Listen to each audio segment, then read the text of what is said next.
Hello and welcome students. We are going to see how you should write the answers for the second internal question paper and how's the evaluation done. This is also useful for your university exams. I'm Razayte Rahim, Assistant Professor in MBA Department, Srinagar Institute of Technology, Adur.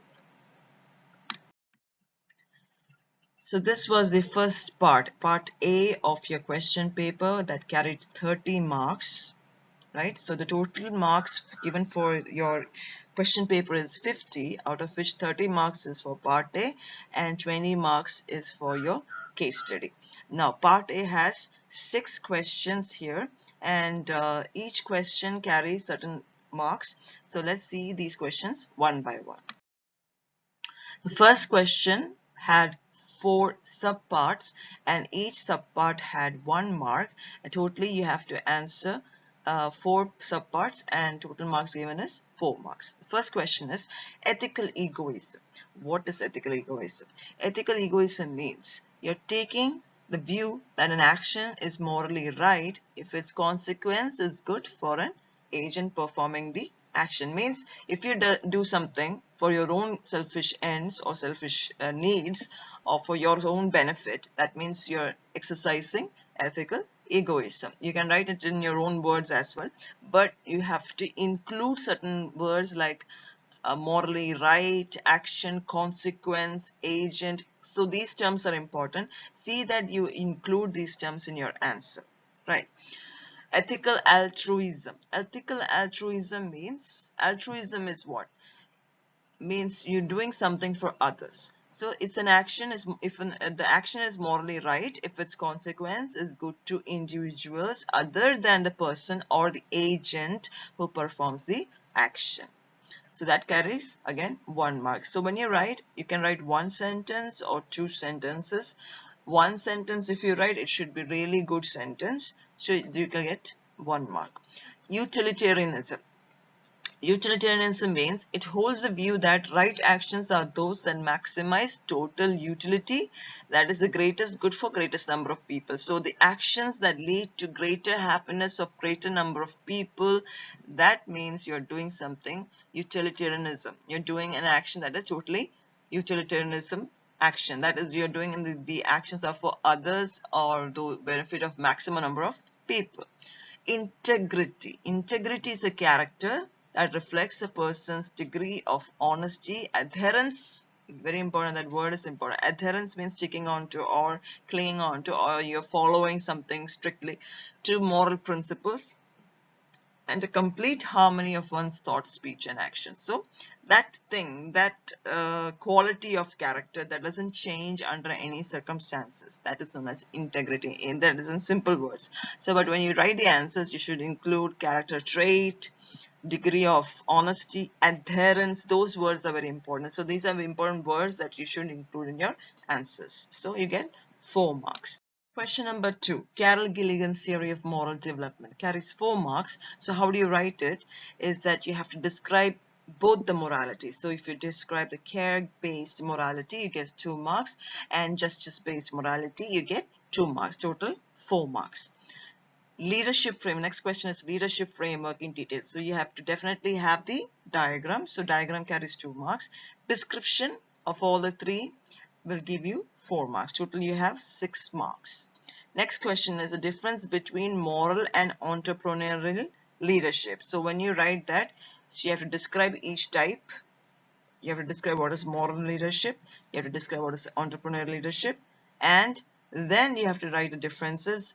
Any 2 or 3 differences, just write that, you get 2 marks. So total you have 2 plus 2, 4 marks. This is how you should write.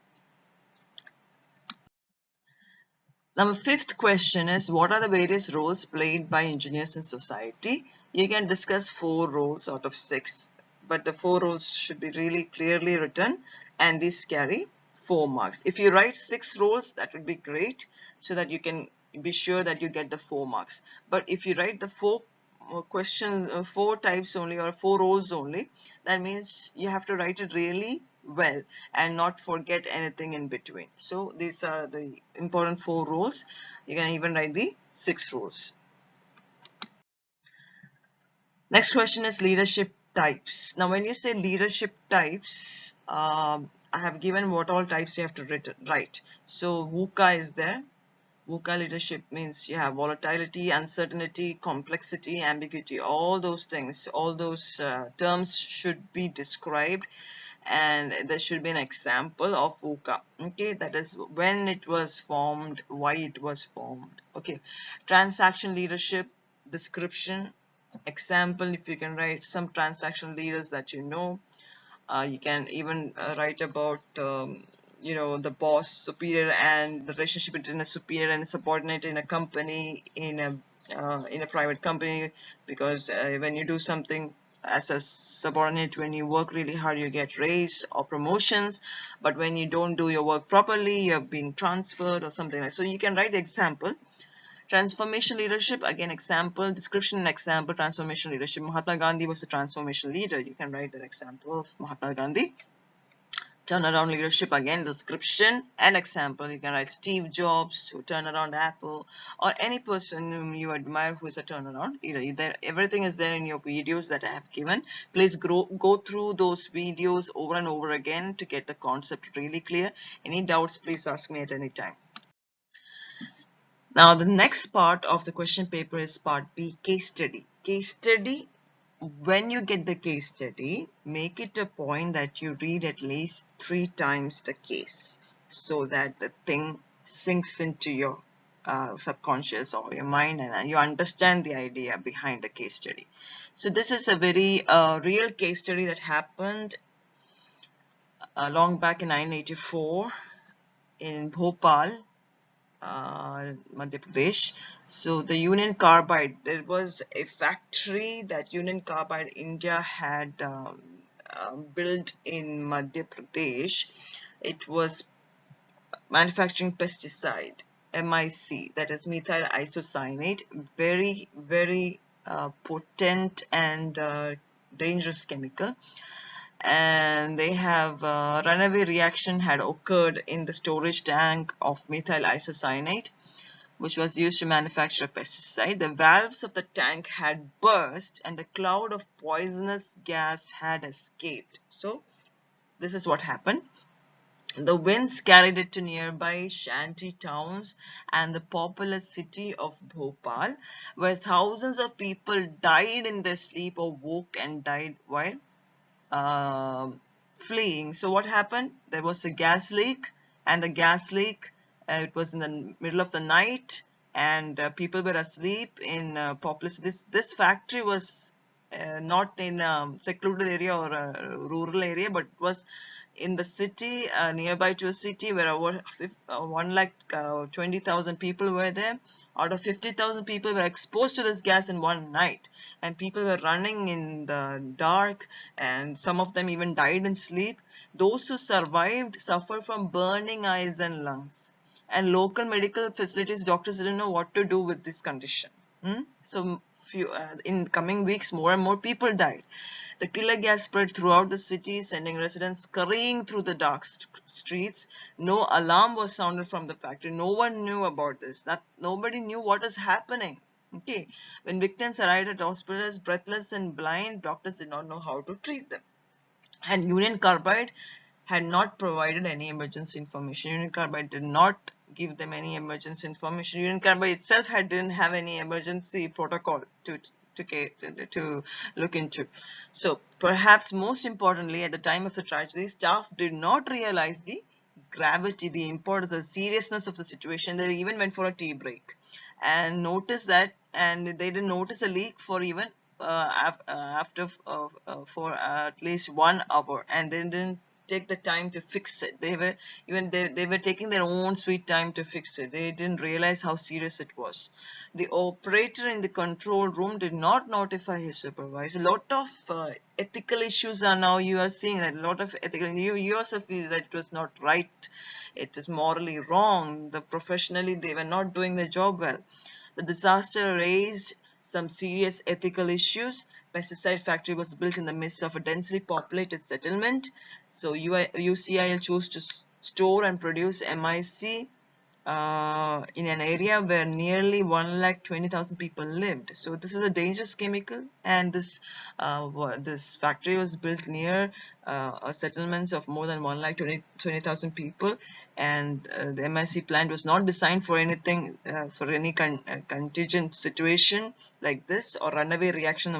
So runaway reaction means something that happens out of the ordinary, and the valves and the tanks were not equipped for that. Even the scrubbers that were meant to neutralize the MIC were not designed properly.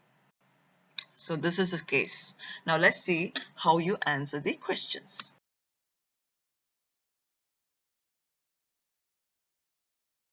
So here are the questions and the answers, how you should write the case study. First question, do you think UCIL is responsible for the disaster? Why? Yes, of course. And that yes has 1 mark. The reasons, you have to write at least 3 or 4 reasons. You know the reasons. One is the location of the factory in a densely populated area. Proper devices were not used. Even the staff and the operators were not given a training in case of a runaway reaction, and other ethical issues of public being not warned about this. All these things you can write down as the reasons. Next is discuss the communication failure occurred in the case resulting in the tragedy. Now communication failure. Okay, how communication failure occurred between the staff in the factory as well as the public, everything. So, and even you can write about the hospitals, the doctors, they were not communicated of any situation like this by the UCIL, and all these things you can answer. I've given a few points. Factory operators did not inform supervisors. Lack of seriousness by staff when gas leaked. No alarms were sounded in the factory for the public or to the public. No evacuation plan made to save the public. Next question. As an engineer, comment on the drawback of the design. So you can write about the faulty design of the valves, temperature controls were unstable, no precautions or check in place for a runaway reaction. MIC scrubbers could have been built more efficiently. So you can all write about these, and you can even write your own answers points. Okay, what are the ethical issues involved in the case? Definitely there are a lot of ethical issues, right? So the location of the factory in densely populated area is one ethical issue. Factory not designed to control heavy emissions of MIC in case of a runaway reaction. There was no alarm sounded, no warning given after the gas leak, and the danger side of MIC was hidden from even from the public as well as from the government authorities. So these are the ethical issues involved. You can write your own points as well. Next question is how the pesticide factory, why it was built in a densely populated settlement. Analyze and comment on the statement. So you should analyze whether it was right for the factory to be located in a densely populated area, and then what should have been done, or why was it ethically right or wrong. Just comment on that. Next question is, imagine you were in the engineering design team. What could you have altered in design with the concerning safety with the gas leak? So in case of a runaway reaction, the safety valves would be designed efficiently, and the scrubbers would have been designed such a way that MIC leak could be minimized or avoided in such runaway reaction situations. Okay, and you can even write more accordingly because you're all engineers, so you can give your own ideas about it, right? So these are the answers, possible answers, the way it distributed and I have discussed. Always give importance to the main ideas and keep time in track, and please go through the case study at least 3 times before you write so that you understand the case study properly. So thank you, students. If you have any doubts, please contact me.